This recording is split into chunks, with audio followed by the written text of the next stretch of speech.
Okay, so good evening, good afternoon, and good morning to everyone who is joining us today from around the world. My name is Elena Stavrevska. I'm a research officer at the LSE Center for Women, Peace and Security, which is hosting today's panel discussion as part of our 3-week-long Visions of Feminist Peace program.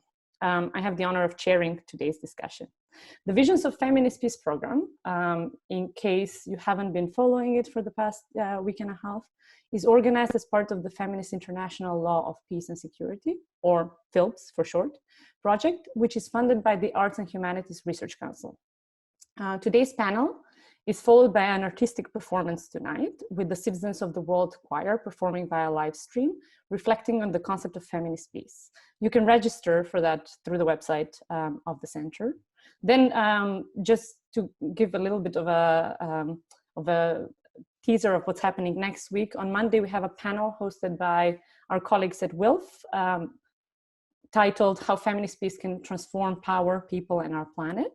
And then on Tuesday, we have the last panel, although not the last happening related to the program, which is hosted by us, and it is titled International and Intergovernmental Institutions, What Mandate for a Gender Just Peace.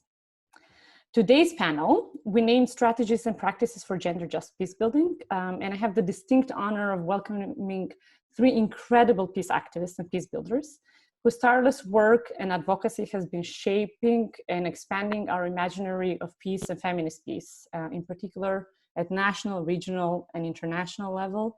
And I'm very, very excited that the 3 of you, each of whom has done incredible work, will be also in conversation today, joining us from different contexts.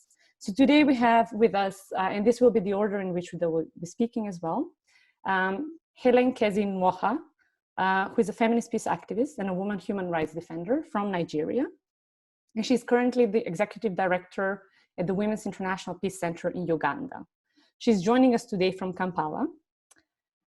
Then second will be Visaka.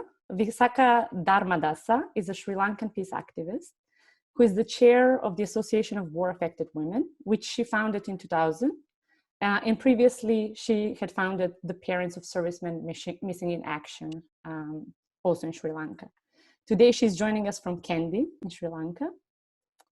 Last but not least, someone who's coming from the context that I know very well, because it's my home region, Lepa Mladjenović, who is a lesbian feminist anti-war activist born in socialist Yugoslavia.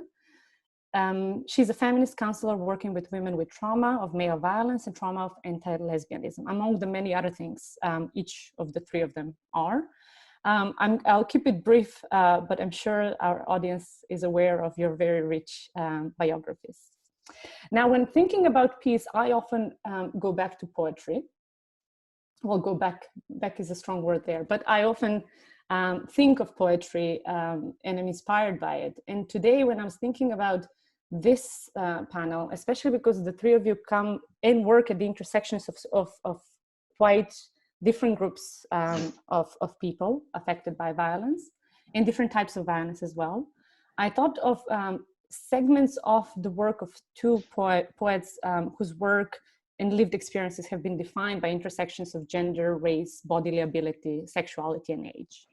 The first one is Paul Guest, who says, among other things, there is no need to make peace with a world that has no peace.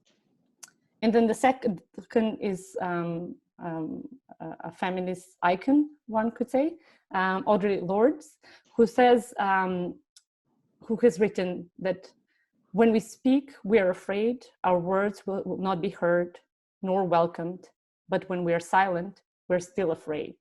So it is better to speak, remembering we were never meant to survive.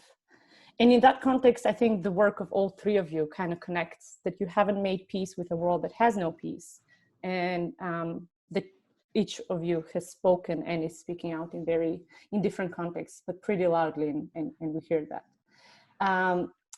Now, for today's discussion, we outlined a few questions meant mainly as prompts, which relate to the ways of understanding everyday practices of feminist peace.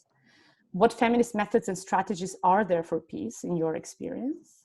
What strategies have feminists pursued in creating spaces of peace, especially, but not exclusively, in places of conflict and physical violence? But also, one can argue, in institutions that discuss conflict and violence as well. Then how do feminists reimagine and rearticulate peaceful geographies? Each of these questions can obviously be discussed for hours, if not days. If peace is both personal and political, which we as feminists believe to be, how do we articulate peace as plural, complex, intersectional, and multi-sided? And finally, what role does the collective play in envisioning and pursuing a feminist peace? Not an easy task, but I'm sure all three of you will provide us a lot of food for thought. But before I invite Helen to take the floor, a couple of technical notes. The videos and the sounds, the audios are turned off for everyone in the audience. But please do ask your questions in the chat, and I will bring them up with the panelists as we go on. We are recording this event, and we're also currently live on Facebook. So greetings to those of you who are joining us through Facebook. The order will be such that Helen will speak first, then Visaka, then Lepa, for each of them for about 8 to 10 minutes. And then hopefully we'll have a discussion and a conversation among the three together with the audience as well. Those of you who are joining on Facebook, you can also ask your questions there. They will be brought to our attention here. Finally, if you are tweeting or using social media related to today's event, I can encourage you to use the hashtag Feminist Peace, which you're not obliged to do, but that is something that we have been using so far. Right, without further ado, I've already taken up too much time. Helen, the floor is all yours. Thank you very much, Elena. It's so good to connect and see you online. I miss the physical contact this time. So I will start with our understanding of everyday practice of feminist peace. And just to say that feminism itself is a complex, concept that when we are applying it to peace building, for us it's still a learning process. We are interrogating and challenging ourselves on a daily basis on how we apply feminist peace, in the work that we do. But most importantly, 20 years after UN Security Council Resolution 1325, I think it's a good time to reflect on everyday practice of peace building, from a feminist perspective. 20 years, yes, we should do that. The practice cannot continue the same way it has been. So at the Women's International Peace Center, we understand feminist peace as that which enables us to interrogate the power structures embedded in peace building at different levels, particularly institutional level, that we must understand this kind of structural violence that exists in our context, in our communities, in our everyday peace building, for us to be able to understand how best, we can build peace. Feminist peace for us is about challenging and addressing the root causes of conflict, which in most cases are usually not done. And many times the root causes of conflict is coming from marginalization, violation of the rights of citizens, violation of rights of citizens to basic human services, social services. Those are some of the root causes. Thinking about how people of different ethnic groups are being marginalized within governance structures. People of different sexual orientation are being marginalized, in everyday living. Are some of the issues that we fail to challenge when we are talking about peace building. But finally, it's also being able to challenge the militarized nature of peace building, and profiling the voices of women and girls and their post-conflict needs. So many times we have peace processes that are not dealing with this, and we're saying that feminist peace should allow us, to encompass all these different practices. So in the work that we do at the Peace Center, how do we then apply feminist peace? So one of the things we do through our research and documentation is to make sure that we collect information on the impact of conflict on women and girls. But not just collecting information, at the same time doing that, providing the needed psychological and mental well-being for war-affected communities. You can't do research, collect information without addressing how war has impacted on communities. And one of the greatest impacts of war on communities is trauma. And most of the peace and post-conflict processes never deal with trauma. And so we have circles of people being traumatized and re-traumatized. Imagine a woman who is raped during conflict, and the man who raped her is walking around freely and even making, continuous signs at her. But she has lost her bodily integrity. She has lost her, her pride and whatever. And then no one is paying attention to that. So if we must do research, we must address how the war has impacted on women. And for us, we advocate that trauma is one of them, and mental health. We also promote women being at the table of peace building, because when women are at the table, they reflect what women and girls need. They reflect issues of sexual violence. They reflect economic empowerment. They reflect issues of land rights.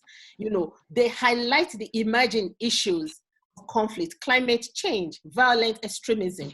Those are the things women bring to the table. They hardly go to the table to negotiate power sharing. They don't do that. But what we are also doing is to begin to create the table for women. Why are we creating tables? We have failed to get women to the table. So if you're not a president of a country, if you're not leading a political opposition group or you're a rebel group, you don't get to the table. So we create tables for women. And how are we doing that? We are constituting women mediators network at the grassroots level. We all know that women are always the first responders when there's violence, when there's crisis. They take up responsibility to support everyone in the community. So we are training women to collect early warning signs of conflict, engage with local communities and local leaders to address those issues. We have seen from our experience in Uganda that once women are provided with the needed tools, they are able to demand accountability for leaders to address human security issues that are affecting them. The advantage of this is that once you have those core group of women, when crisis comes up, as we have had in COVID, they immediately become the first people to respond, providing information to communities, and also including information about prevention and highlighting what women and girls need in crisis situations. They put themselves. The second point, Elena, I want to look at is closing the issues of space, the shrinking space, how we're navigating all of this. There are two ways I want to look at it, but I would like to say that 20 years after Women, Peace and, the 1325, the space for women to engage in peace building is shrinking. It's shrinking at global level at the UN, it's shrinking at different regional levels, economic communities, regional bodies, it's shrinking at national level. I know the various times that the NGO working group on women, peace and security at the UN has to continuously push to have women speak at the Security Council. Do we need to push to speak at the UN Security Council? It should be automatic. I mean, people wouldn't say at this point that they don't know that war impacts on women and girls differently. They know it. They would not say that they don't know that the bodies of women and young women are being used as a site, of conflict. Women are continuously being raped, and violated during conflict. So why shouldn't their voices be heard, in those conversations?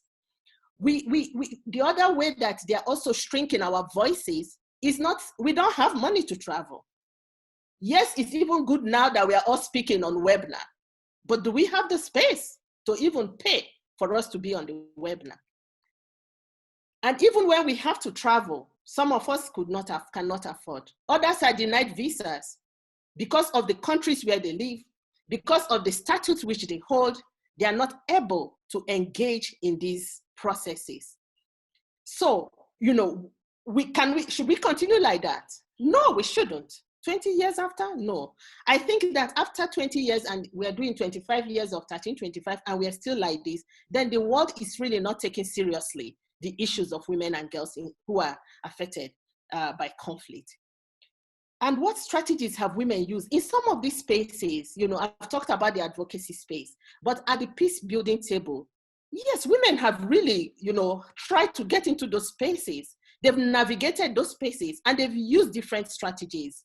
We know the women of Liberia who locked the men in that room until they signed an agreement. We know about the women of Somalia who had to form a cis clan.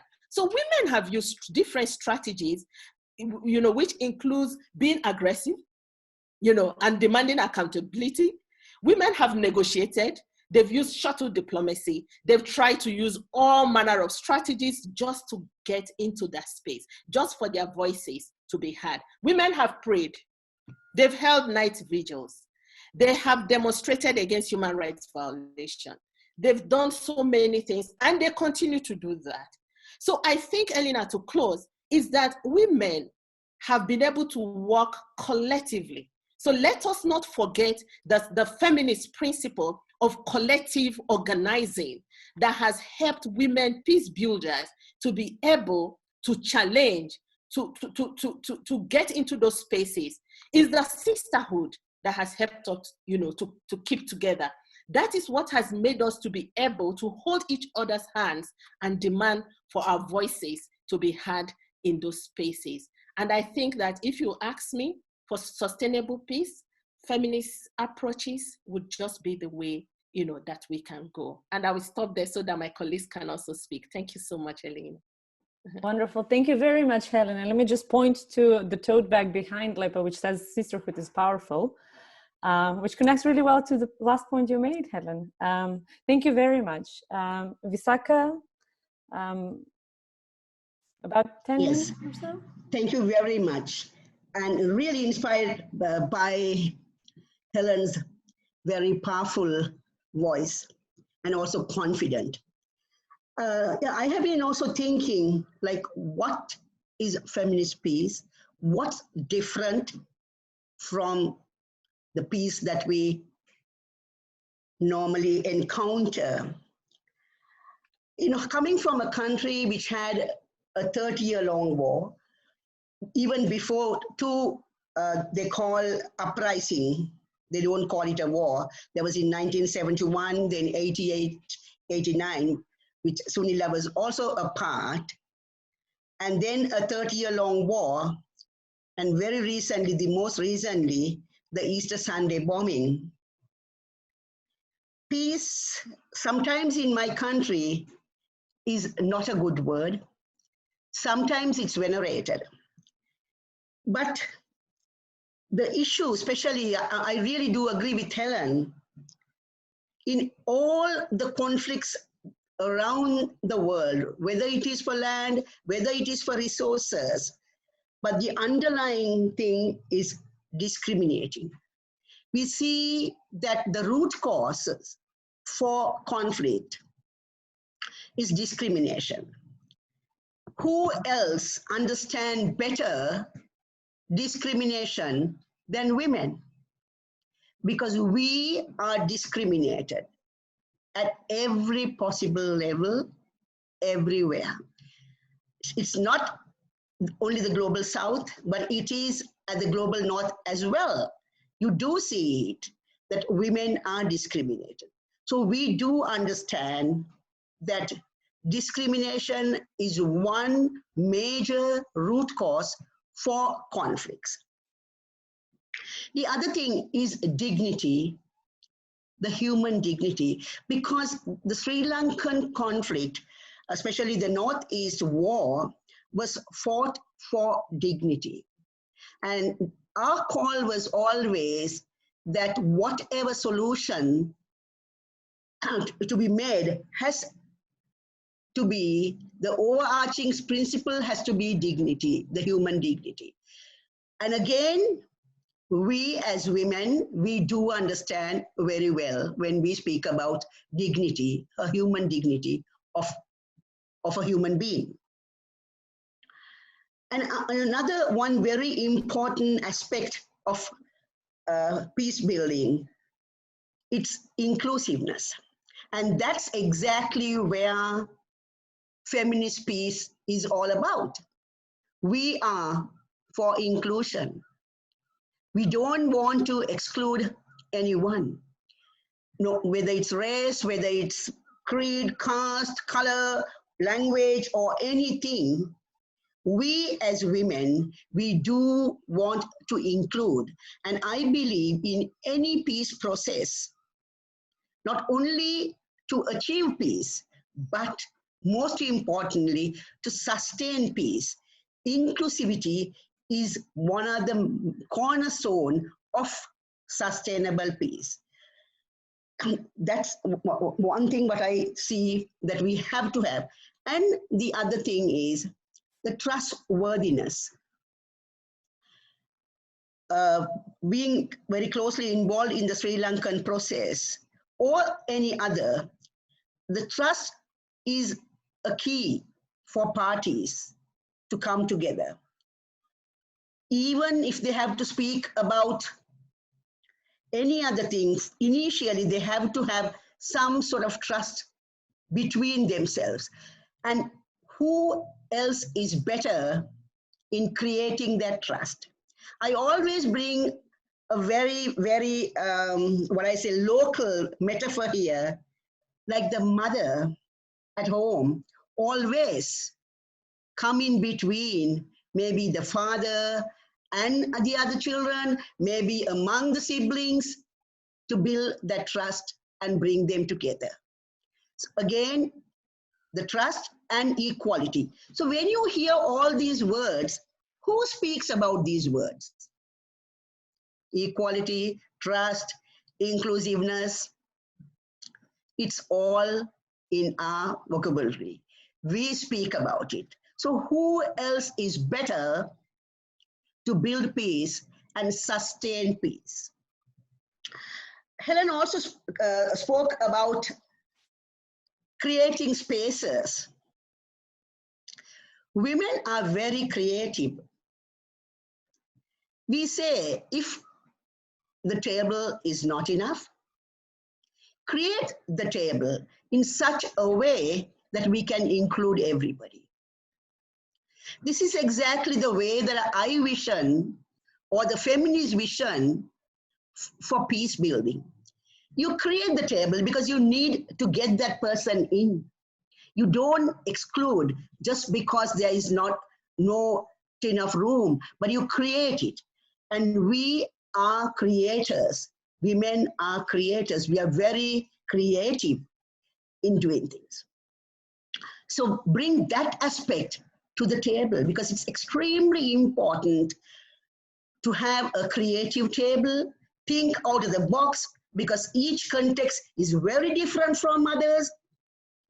So you have to be there and know about it. And also Helen spoke about mediators. Yes, women are very good mediators because of the fact that we listen. We always listen. We have the patience to listen. You have to listen first to understand the difficulties of all sides. And we get that training as a girl at home. I always make myself to think, peace building is not rocket science. It's what we do day in and day out, at home, at our community, with our children, in the school, everywhere. And why can't we bring that creativity to these very difficult and complex issues? Why cannot we bring it? Why cannot we think creatively? Because it's extremely important. For us, life is very important. Another metaphor I use is, for a family, for a husband, it's the boundary which is very important, the fence of a house. But for the woman, it is the lives, the safety of her family is more important than that boundary. So this is why we say that women do need to be at the table, because it's extremely important for us to make this world a better place, not only for us, but for all. I'll stop at that and wait for questions. Thank you. Thank you very much, Visaka. I like that we already have a common thread in your two interventions, changing the vocabulary, among other things. May I just encourage everyone who has joined us either via Zoom or via Facebook to feel free to share any questions they might have or any comments in the chat, either on Zoom or on Facebook, so we can plug that in after Lepa's intervention. Lepa, last but not least, looking forward to hearing your thoughts. Great. First, I want to say I'm so happy to be together with my sisters from Asia and Africa, and also I'm waving to everybody else who I can't see. Well, my vision and practice of feminist peace comes from my experience of the anti-war movement in Belgrade that started in 91 until 99. And just to remind maybe somebody that in that war there were more than 135,000 killed and about 2 million displaced around the world, and many thousands of women raped. And we have started a feminist anti-war group, Women in Black Against War, and I have this also my activist shirt from Women in Black that says Peace Coalition. But really, what did we learn from the feminist peace activity movement? First of all, we learned that we have worked so much. Like Women in Black used to stand, we had vigils every week for 1 hour in black, in silence. We made hundreds of public statements. We published thousands of copies of books, but we didn't stop the war. Anti-war movement didn't stop the war, not nearly affected the decisions of the war. So that's one thing that was very important for us to understand. But also, on the other hand, we have seen that we have created, we meaning feminist peace activists, a small civil society that in fact seeing how that we wanted inside of our feminist peace movement to create a different world and toward feminist peace, even though we did not use that word. And the main phenomena, how to say, that we were researching every day was women's solidarity, international women's solidarity in so many different ways. And also it really meant also to connect to both of you. One is learning to listen the way the other hears herself. How do I hear this difference from me in the way that she hears herself? So that's really a wisdom, and it can be learned. So second thing is that I'm a feminist counselor, and I worked for 10 years with women raped in war. So what did we learn from women raped in war? First, we learned that men like, in their words, what they said, they say why they're in a war front, they say because we like shooting and fucking. That's exactly what they said. In fact, you know, killing and raping, first of all, it goes together. Second, that's something that attracts some men to go to the war zone.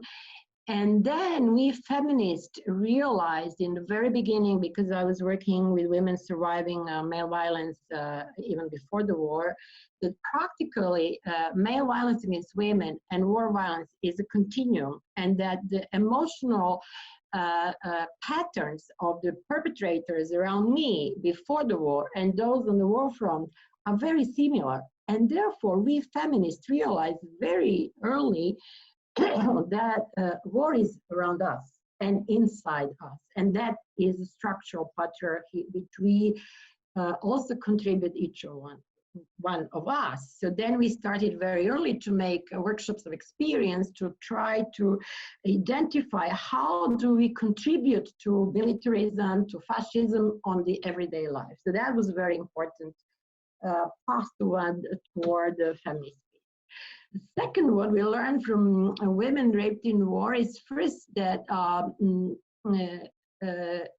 after the news about women raped in war in August '92 became a news around the world, many feminist lawyers and feminist researchers took up this theme for the first time, and that was really incredible. So there was lots of things happening around this issue, and one of the results was that in the International Criminal Court for Reform Yugoslavia and ICC, International Criminal Court, there are articles which feminists have created, lobbied, and put there. So that's completely a new new issue. Also to say that Patricia Sellers, who was on one of these seminars, was a feminist who entered into the ICTY, International Court for Reform Yugoslavia, and brought, you know, feminism with herself inside such a huge institution. So it was crucial for women who came to testify that there was a feminist there. And the outcome is that first time in the history, there were first men who were convicted for rape in war. And we were in the beginning counting them, but maybe now it's more than 150 of these men. Some of them went to prison already, back in their places. Some of them are still in prison, but I want to connect to what Helen said. But this did not bring joy to women, not particularly who were raped.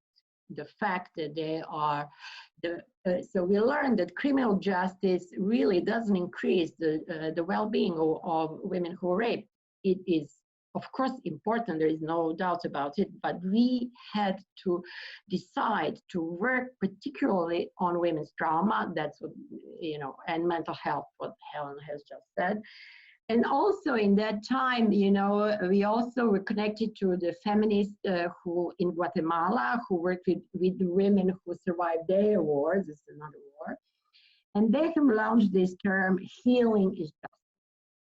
So since I'm a counselor and I work with emotions for 30 years, this for me is really the starting point. And that's the platform, one of the many platforms for feminist peace. That healing is justice. We can't wait until all the fascism finishes and all the bad news. We need to learn how to live a happy life now with all the bad news and wars and fascism around. And one of the other issues that we were also, we worked a lot collectively in many countries, like Helen said, you know, feminists are now taking up this theme, because in the beginning, when we started in '90, it wasn't the issue. So feminists, so we also discovered the term feminist ethics of care, feminist ethics of care. What is it? It's really balancing the care toward the others and care for ourselves. Because in the patriarchal structure, women are supposed to take care of the others, as Visaka said. So that's very important, of course, that's precious. But we are, women are not allowed to take care of ourselves, because then we are selfish, etc. But the feminist ethics of care says we need to rebalance the care for the others and care for ourselves.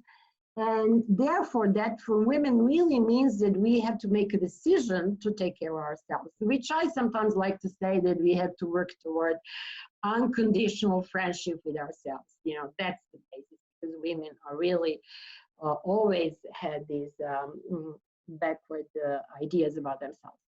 So another thing which I want to say is that learning, we had lots of different women in our anti-war movement, And my one question is, what did we learn from the lesbian feminist movement? And first of all, we learned that heterosexuality is at core of patriarchy, which very often is forgotten.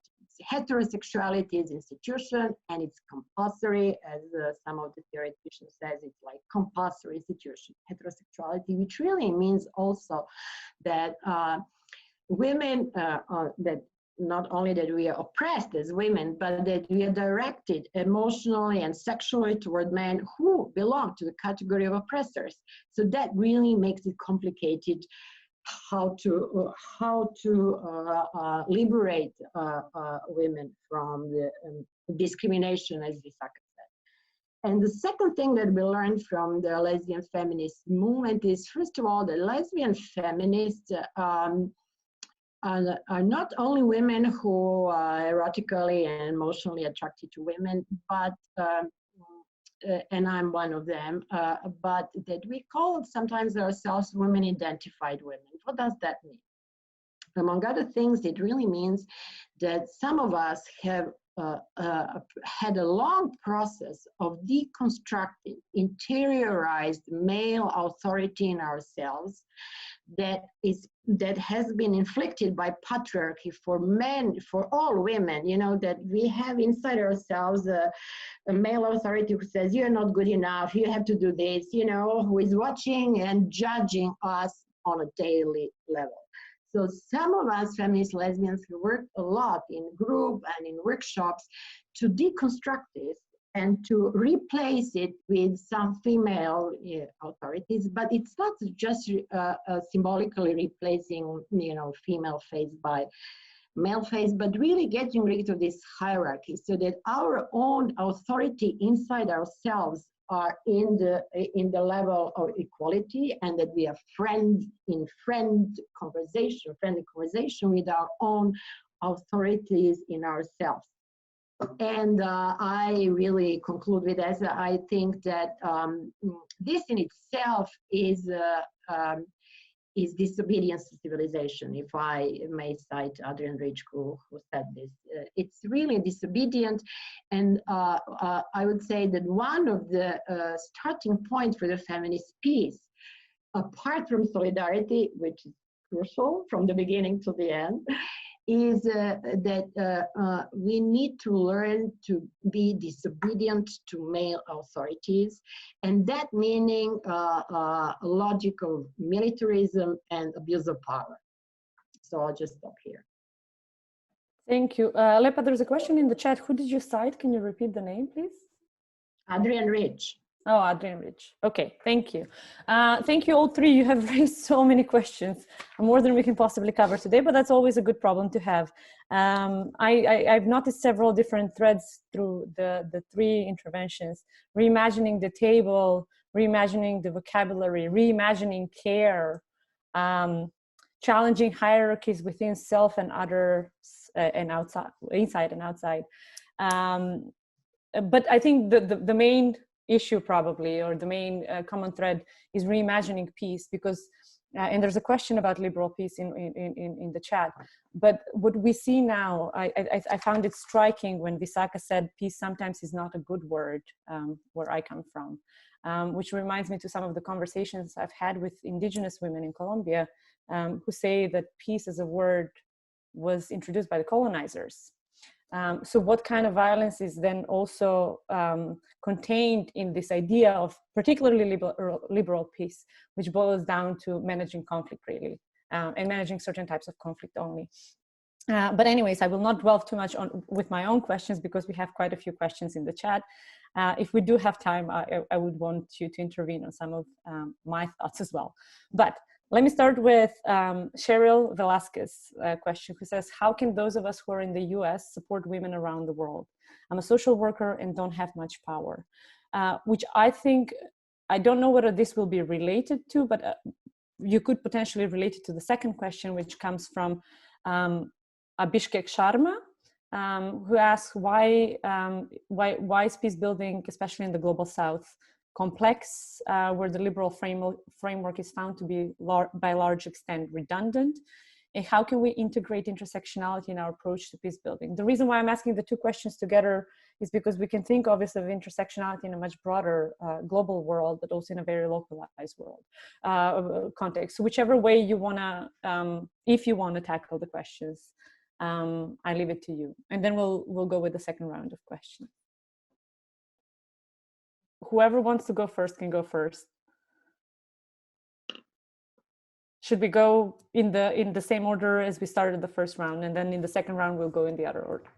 Yeah, that's fine. You know, that's very interesting. And in terms of how you could support, I mean, people support in different ways. It could just be about speaking out wherever you are.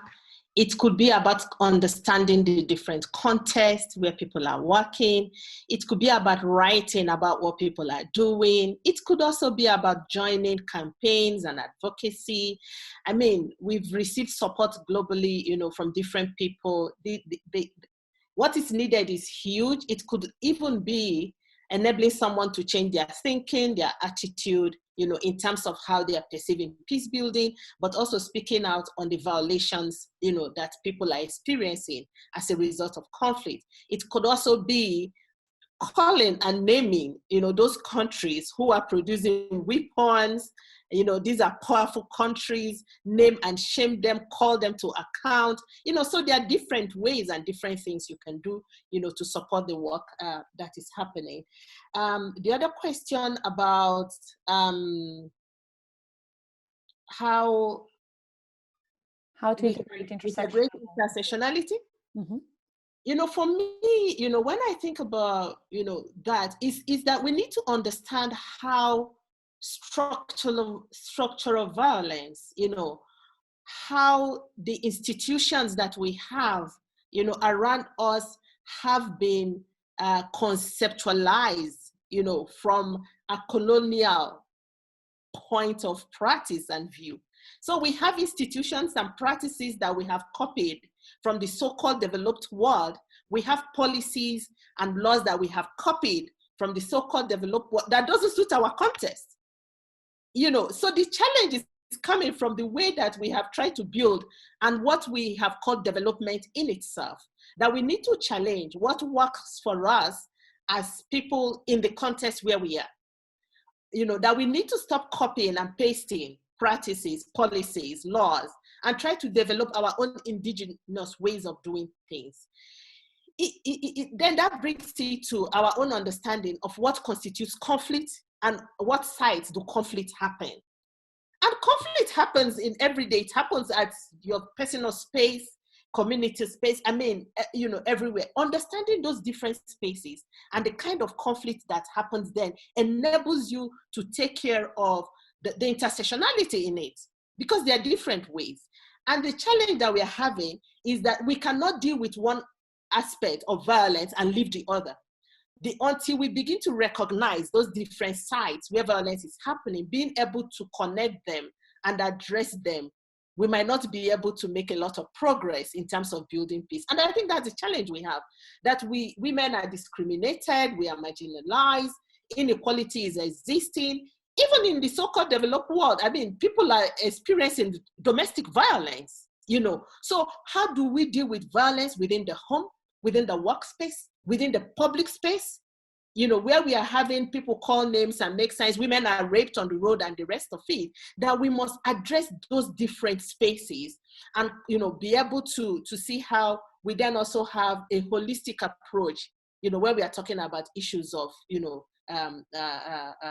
peace building, you know, and that we cannot talk about peace building in isolation, that it has a huge, you know, a lot of connection to social, economic, and political issues that were, you know, spheres and what happens in those spaces.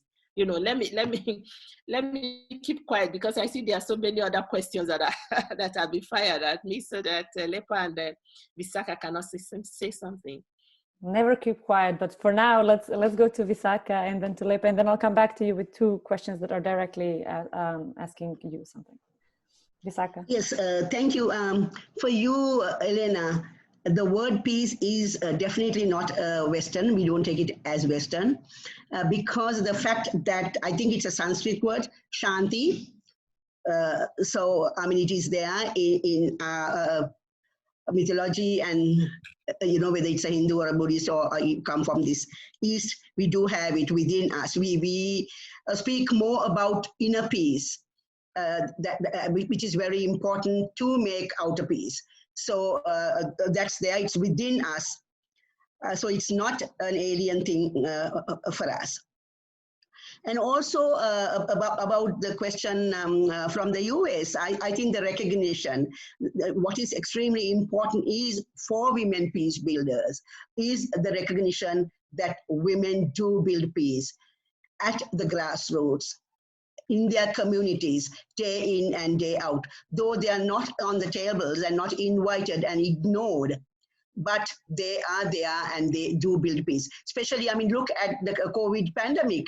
Who was the first respondent and who really even stitched the masks, went, called the people, used their smartphones, got the food to the people, got the medicine, and also shared the health advices. So women are there in a crisis situation and they do need the recognition. So for our sister from the US, yes, we do need the recognition. I think that's the biggest that anyone can do for us.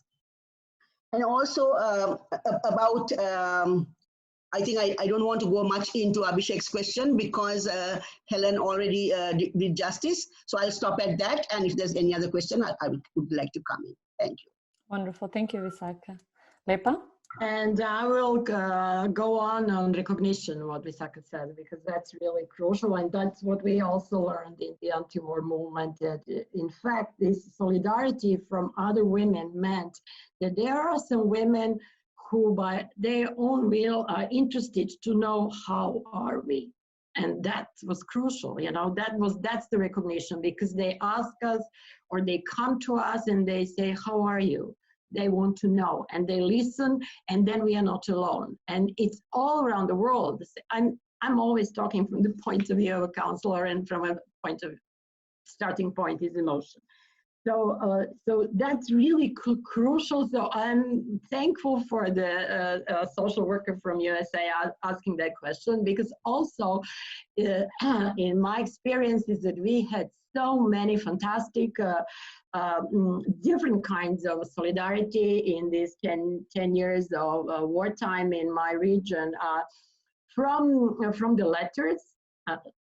Letters sometimes is enough. Hello, how are you? I don't know you, but I want to know how are you, or something like that.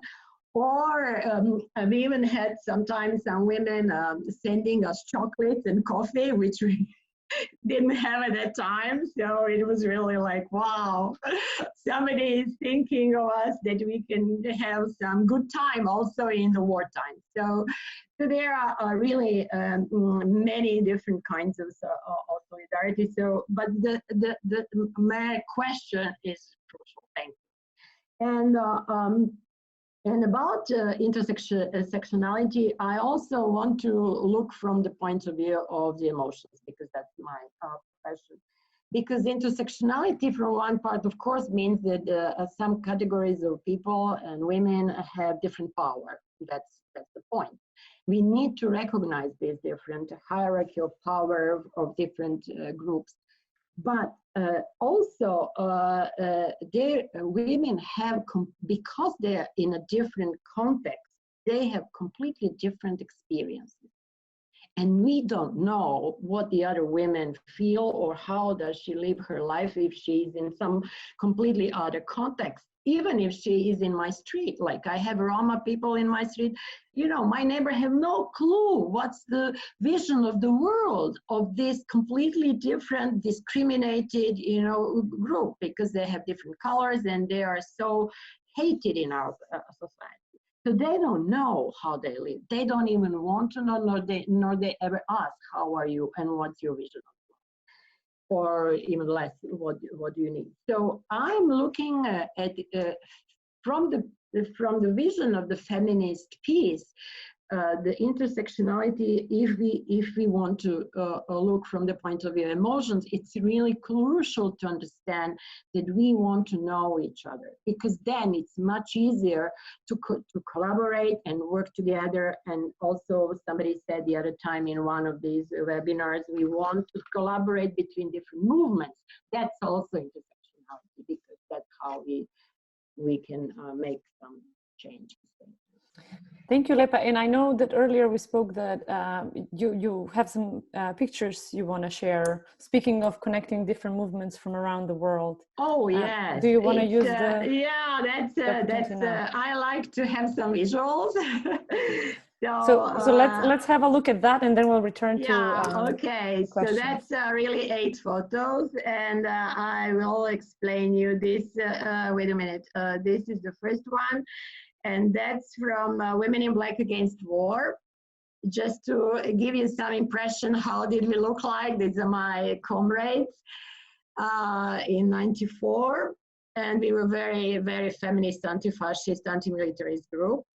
And this is another picture also from the Women in Black. We used to have every year Women's Solidarity Against War International Encounter. And that year, the women from Bosnia and Herzegovina were still in war, and they couldn't come to our meeting because they were in wartime. And we were in Serbia at that time with the meeting. And we were singing Bosnian songs to sort of send them a message we think of them.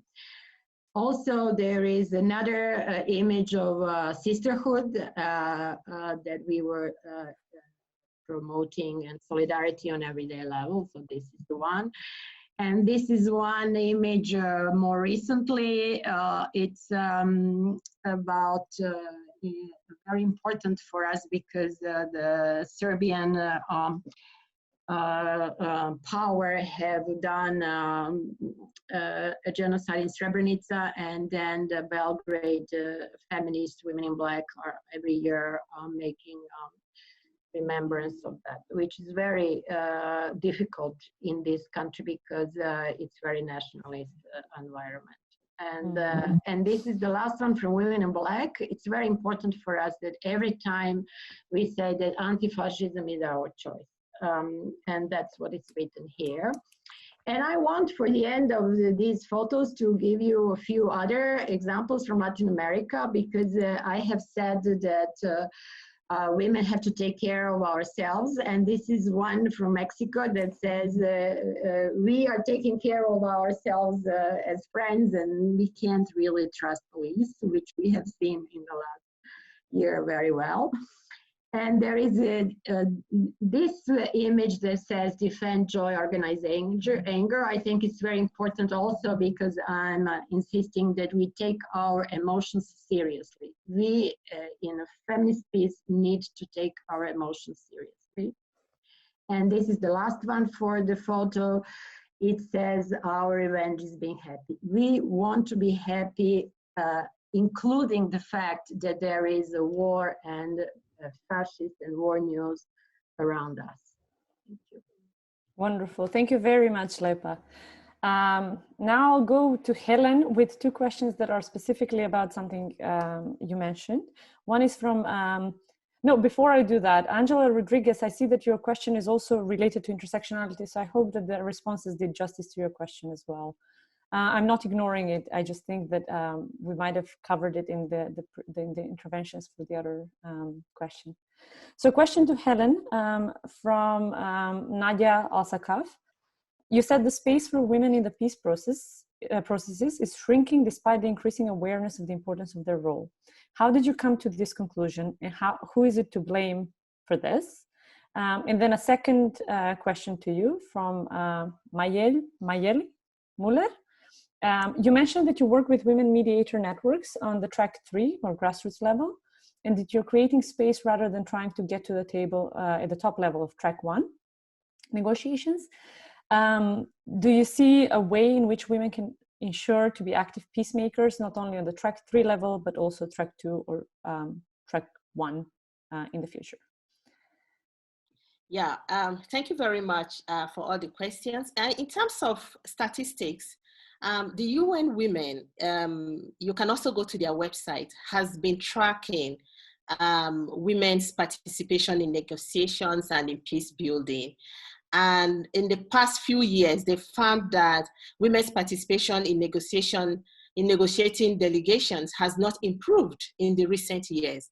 In 2018, for example, out of 6 active UN-led or co-led processes, women were included in 14 out of 19 delegations. Global data trends also show little progress. Between 1992 and 2018, women constituted 18% of negotiations, 3% of mediators, and only 4% of signatories in major peace processes, tracked by the Council on Foreign Relations. So we have all these statistics and people have done the research. So we're not saying it because we're living it. So while we are living and experiencing it, some other people are also collecting data to be able to show the evidence. And it's so interesting because when we go speaking, people ask us, but where is your evidence? So we acknowledge and really, thank UN Women for tracking and providing us with that data to be able to back up what we are saying, but we also experience it in our daily lives that we are not being involved in these processes. So if you visit UN Women website, you will get a lot of those information. I hope that helps. And why is it so? It is so because peace has also been conceptualized from a militarized perspective. So we bring you to the table if you were at the war front. We don't bring you to the table when you did not fight. But you cannot take away the fact that women instigate wars. Women challenge their husbands and sons to go to war.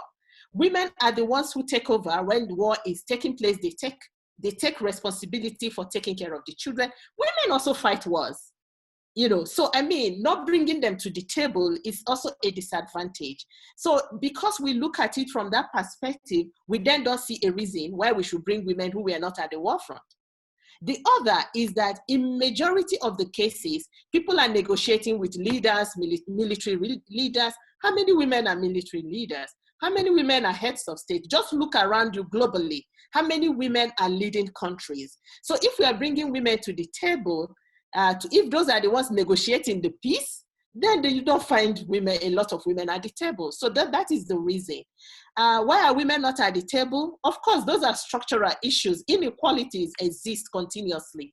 So even if you're educated, because of the political systems within countries, women are unable to be president because the political space is violent, is fraudulent, is I don't know what word to use to describe it. It's not attractive to women.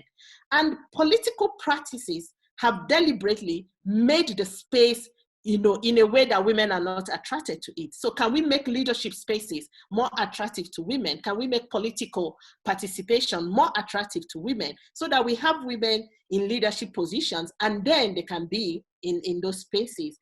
In terms of how can we move women from track 1, from track 2 and 3 to track 1?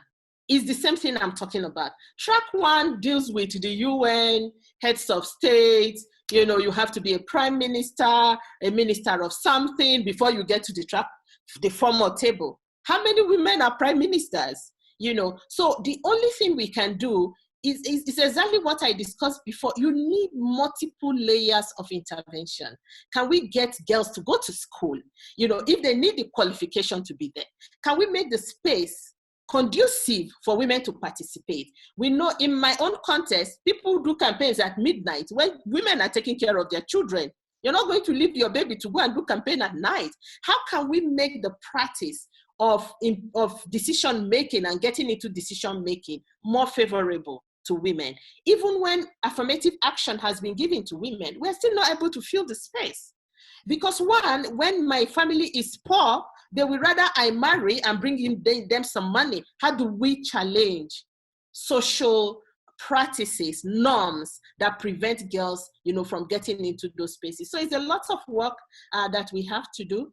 But let me just quickly, talk a bit about intersectionality when we're talking about peace building as well. It's important for us to note that women are affected by conflict based on where they live, their educational level, their ethnicity, their sexuality.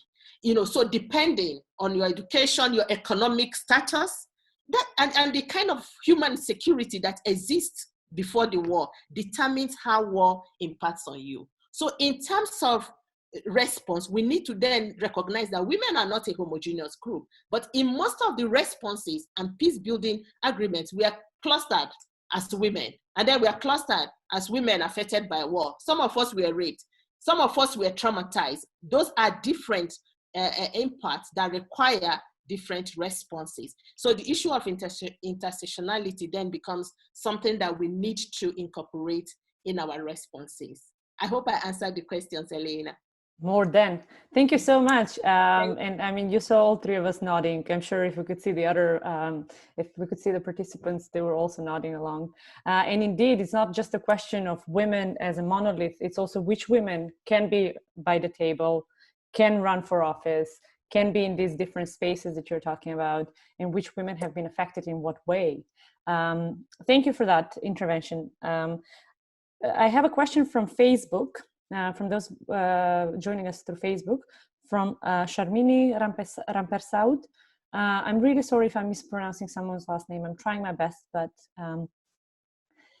anyways, the question is, does populism threaten women, peace and security as an agenda? And I think, I mean, I'll take the liberty of interpreting this a bit broadly. So not just the resolutions, not just the national action plans, but the policy and the discourse and the activism that happens around women, peace and security. So what is your view on how the rise of populism, right-wing populism, especially probably, I'm guessing, around the world affects the agenda? Lepa, shall we start with you this time? Well, first I want to just say one sentence to continue on what Helen has said. You know, enormous money has been done for women peace activists in this region after the war, after the 1325 has been launched. So to empower women activists to enter into the further peace negotiation, because the war is not finished in this region. There are still conflicts. And really, after 10 years, even 15 years of these attempts, there is nothing achieved. So, I mean, the achievement is, again, the same thing. Women have learned a lot. We have empowered women who were in this process, but there is no women in the peace discussion in this region yet at all. So it's really discouraging. It just says we need to keep on doing it. And about the populism, it's really for me connected to the neoliberal capitalism, you know, because you know, what are the values today? You know, the values is who has more money, and therefore especially I'm talking about this part of Europe, you know, who has more money or who is more appealing from this neoliberal point of view to the people, and also, you know, talking all these different languages that people understand. They're voted. It's really sad. So of course, there is just to say that many different rights, women's rights that we have worked for and achieved are now in danger. I don't want to, it's very well known. It's really a sad story. Thank you. And thank you for also highlighting how global economic structures and powers also play a role. As I think Helen mentioned before, we cannot, or actually I think all of you mentioned in different ways, that we cannot just do peace building. It's also political, it's also economic, it's also social. It's multiple levels. Visaka, would you like to reflect on that question as well? Yes, especially, I mean, Lepa, thanks for bringing the economic aspect. And I think the bottom line is the world is not a peaceful place, especially because of economies of the global powers, because the economies lies on the arm manufacturing. I mean, without really mentioning this, there's no use of speaking about peace building. Until such time that we find different ways of livelihood to those who manufacture arms. I'm speaking about big companies. We will have wars because it's their living and they're very powerful. They need to live, so they need to have a war for them to live. I think that's, having said that, I must also say the pushback, we have achieved because of 1325, CEDAW, everything, we have come a long way, but then we also see a pushback. But the pushback is very subtle. It's not very visible, but it's subtle. Pushback is there. And thank you, Helen, also for bringing that statistics. Yes, we know that Luz Mendes was there in Guatemalan peace process, Sabine Bona.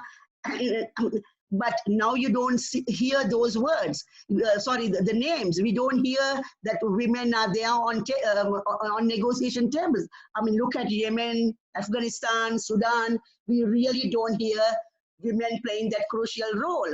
Before, we do know that Senator Mobina Jaffer was the special envoy of Canada to Sudan. But now you don't even hear about special envoys. And really about UN, I mean, a lot of rhetoric at the UN level. They speak a lot about women, but you really don't see the action.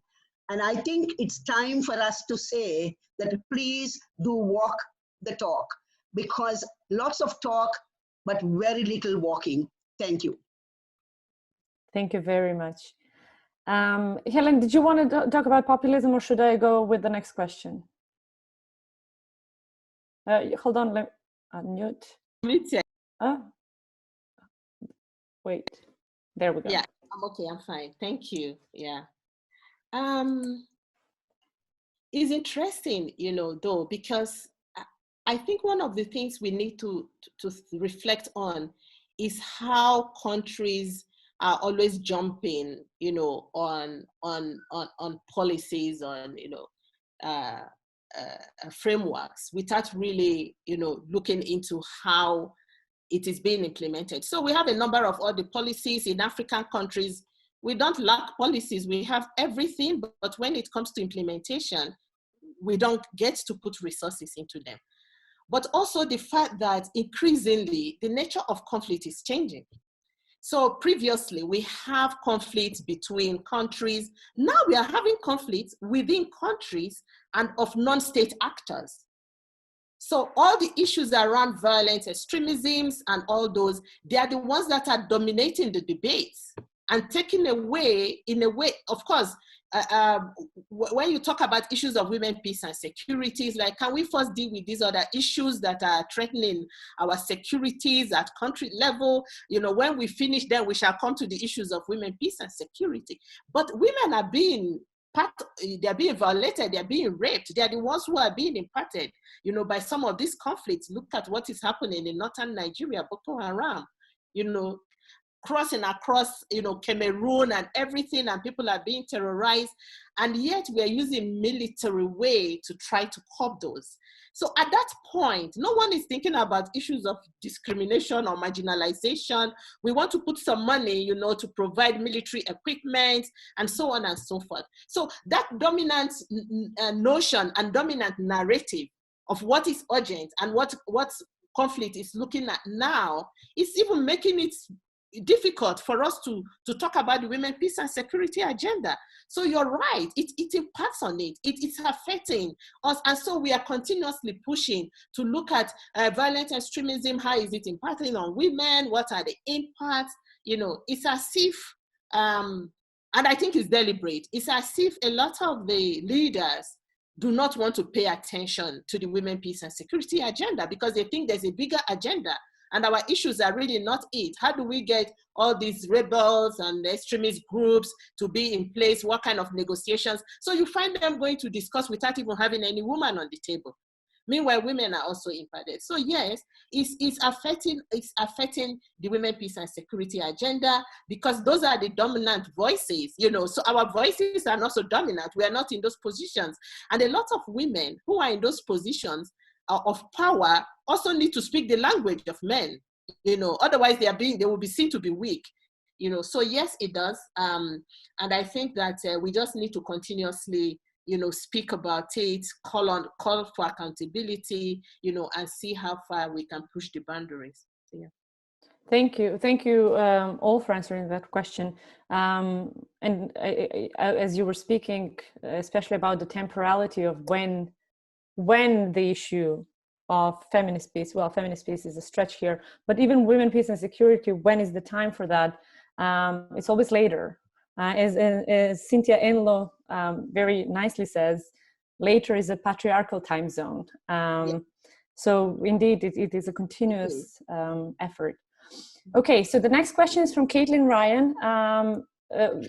I hope also you're following the chat, because there's a lot of gratitude for all your wonderful remarks here, on Twitter, on Facebook. We'll summarize that at some point. But now to the question of Caitlin. She's asking if any of the panelists have insights on what types of economic barriers women might face that limit their ability to engage in peace building, and how these barriers can be challenged.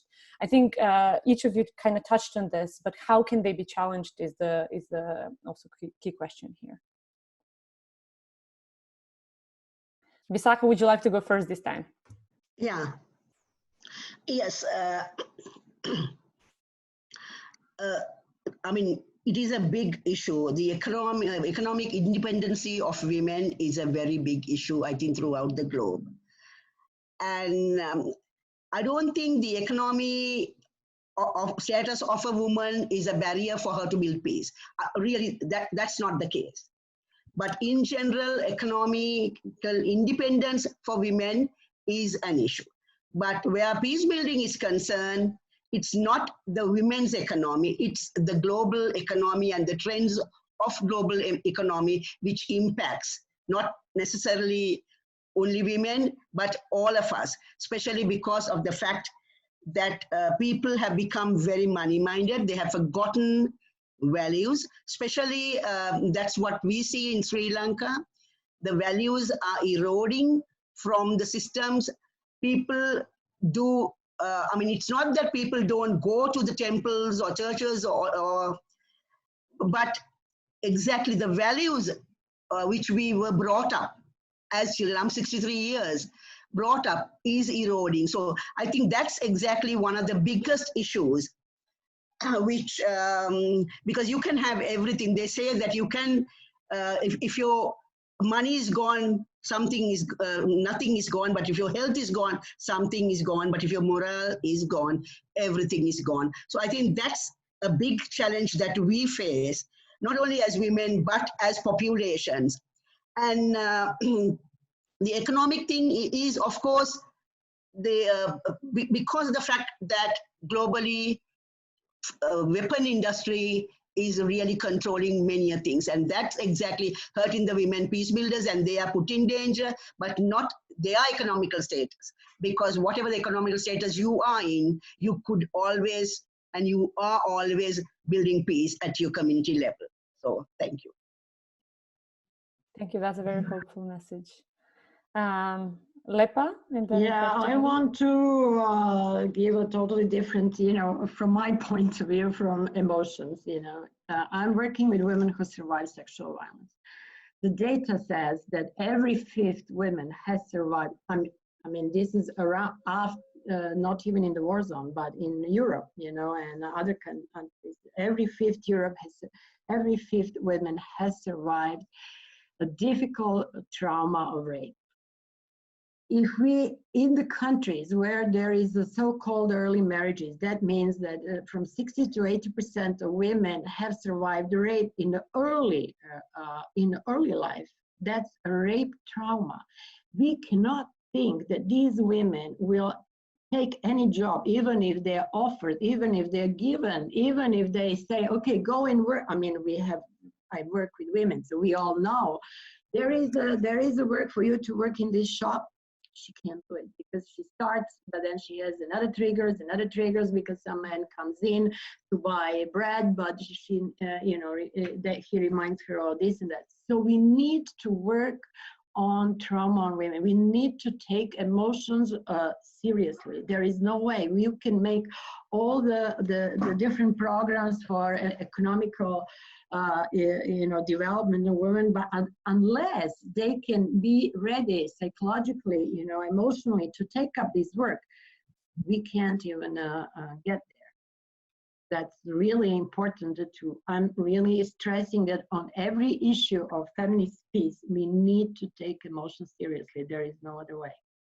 Because our brain cannot function. That's already many new researches on neurobiology of emotion that tells us, first we need to be well emotionally in order that our rational brain can function and that we can think and make decisions and, behave the way we want.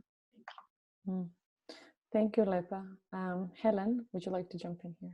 Yeah, thank you, Lepa, because I strongly believe that you cannot, change or force women into post-conflict reconstruction and development processes when you have not dealt with the trauma. You're just wasting your time.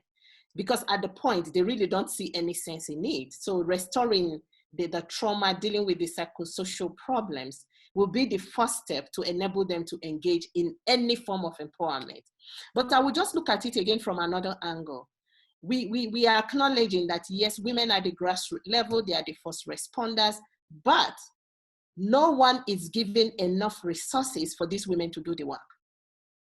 The percentage of money going to women's organizations globally is below 5%, or it's about 6%. So that important work that women's groups are doing to ensure economic empowerment, address sexual violence, deal with issues of trauma and mental health, is not being supported. There's not enough money to do that work. So if we want to deal with economic empowerment, we need to invest in girls and women's education, girls and women's mental health, issues around making sure women are in political processes and making elections peaceful to enable women's participation. So it's a lot of things, but it requires investment.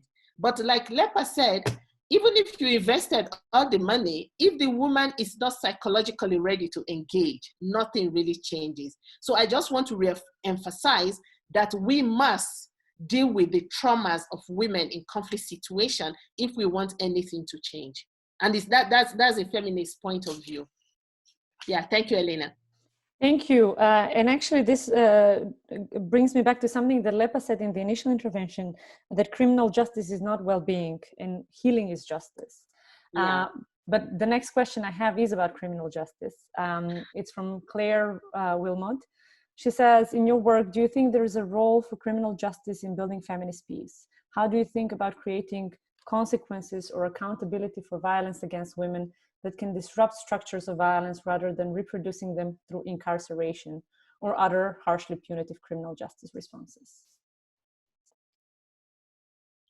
I just wanted to say, of course, yes. And I just also wanted just to repeat, it was incredible what feminist lawyers have done after the many news on rape in war in Bosnia and Herzegovina. And I really want to say that that has changed a lot.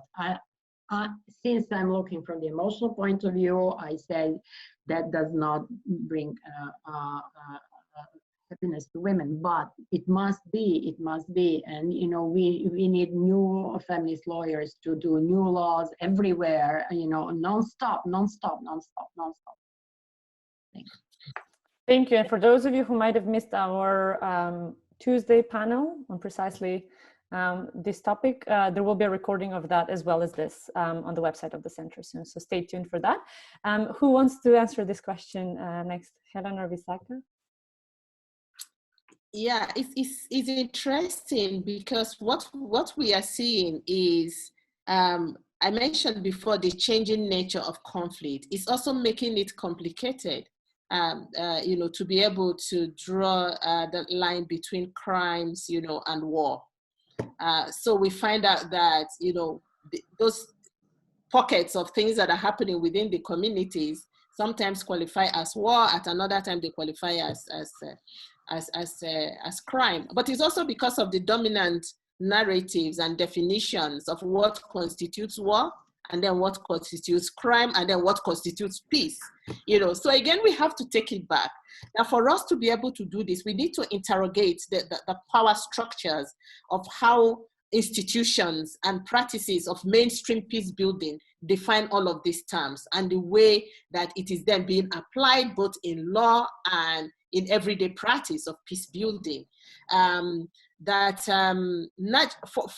my experience, a lot of women that I've interfaced with, women we have interviewed, for them, justice is peace. You can't rape me and think that I have peace because I've gone to the hospital, but the man who raped me, no one has ever called him to account. He's there loitering around. I will be peaceful when I find justice. When I know that the person who caused me has accounted for it.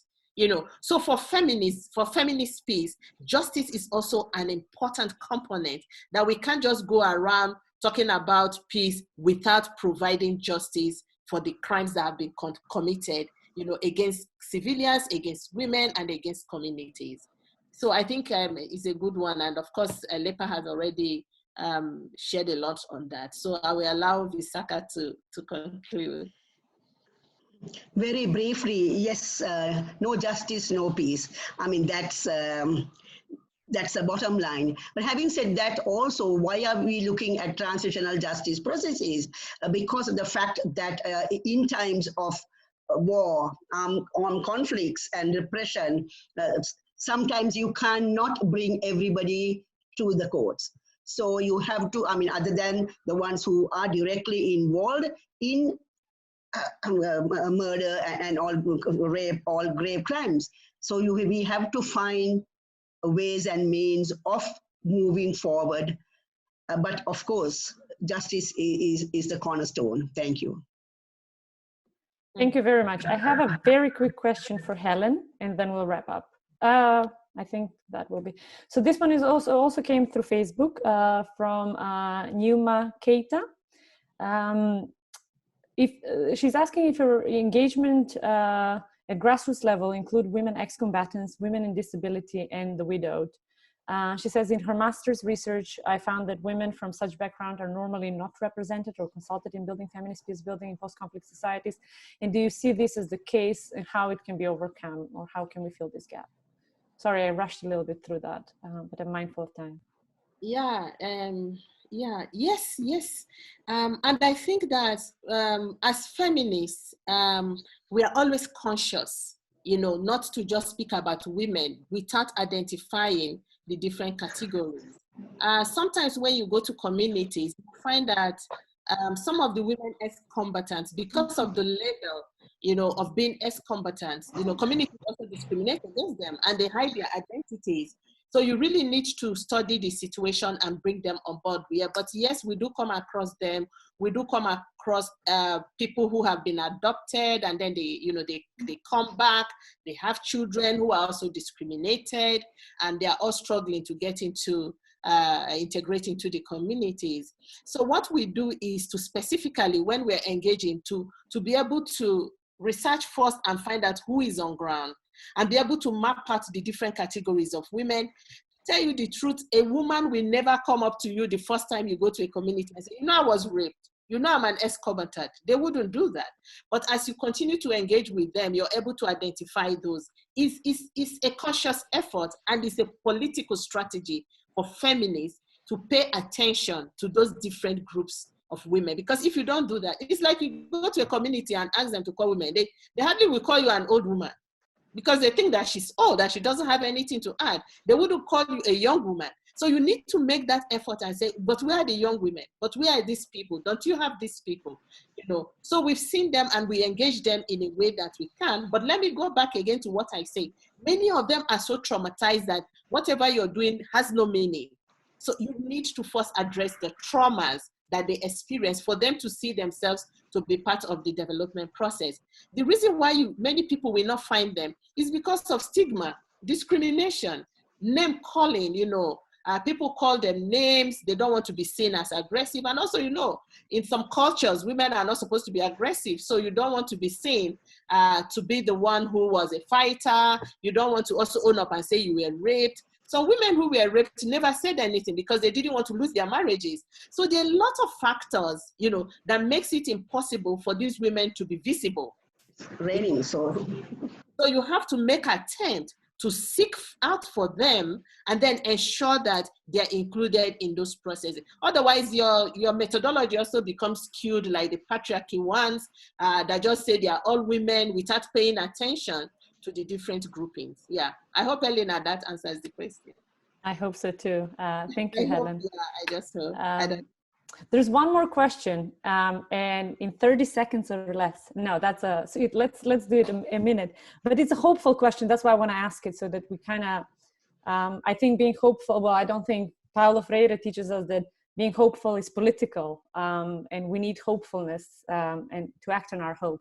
So I don't know if Madeleine Church, who asked this question, meant it in a hopeful way, but I'm going to ask it that way anyway. If women had control of the global funds spent on arms and security, what would we spend it on? So 1 or 2 sentences. I know this could go on for days. Shall I go in? Yes, please. Yeah, I mean, I did answer also that question. I mean, feed the people, build houses, and education for all. I mean, that's it. And also climate. Take care of your environment, plant trees. There's lots and lots of things you can do without really fighting wars. Thank you. And I'm going to leave because I have to travel a long distance. So thank you ever so much for all. Bye. Thank you very much, Visaka. Safe travels. Thank you for joining us. Bye.